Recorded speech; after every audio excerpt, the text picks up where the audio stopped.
आप बहुओं का दर्द नहीं समझेंगी तो कौन आपका दर्द भी समझेगा।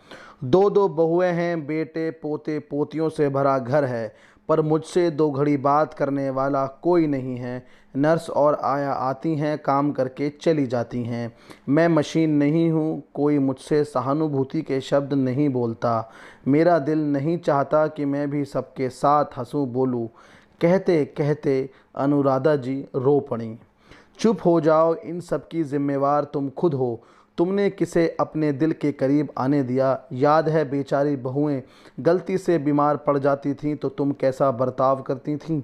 किसी को कुछ हुआ नहीं कि तेरे तानों की बरसात शुरू हो जाती थी।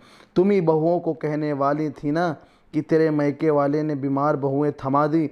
जब आई थीं तब सब कितनी अच्छी थी, पर शरीर तो सबका है, वो बीमार हो सकती हैं। तुमने आज तक किसका दर्द समझा जो आज उम्मीद कर रही हो कि तेरा दर्द कोई समझे? और तो और, छोटी बहू के बेटे के जन्म के समय जब सिजेरियन की बात आई तब पैसे के लिए तुमने बहू की माँ की कितनी बेइज्जती की। बेचारी बच्चे को देखे बिना चली गई, जबकि तुम्हें अच्छे से पता था कि वो इतने खर्च करने के लायक नहीं है।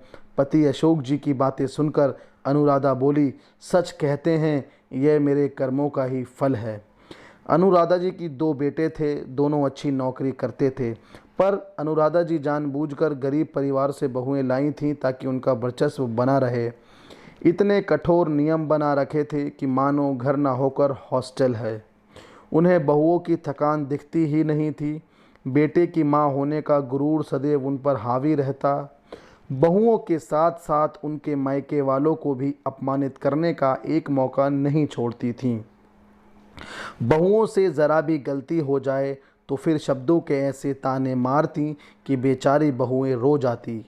बेटे भी अनुशासन वाली ज़िंदगी से थक चुके थे, उन्हें माँ से ज़्यादा मतलब नहीं था।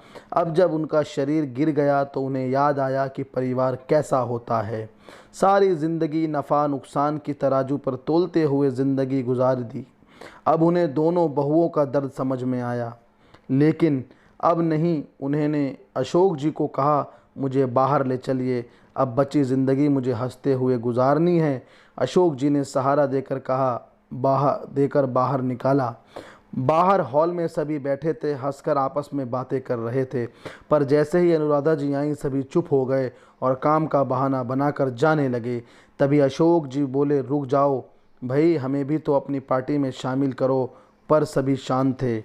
अनुराधा जी ने अशोक जी को देखा। अशोक ने धीरे से कहा, थोड़ा समय लगेगा पर ठीक हो जाएगा, क्योंकि तुमने रिश्तों में बहुत सी गांठ लगाई हैं, खुलने में वक्त लगेगा। बहुएं बेटे पोते पोतियां सभी दिल के अच्छे हैं, पर प्यार बांटो तब तो प्यार पाओगी।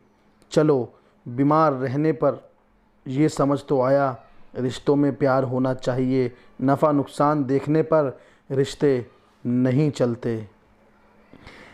आशा करता हूँ आपको ये कहानी बहुत इंस्पायर कर रही होगी और करेगी। अगर आपको ये कहानी अच्छी लगी तो प्लीज़ वीडियो को ज़रूर लाइक कीजिएगा।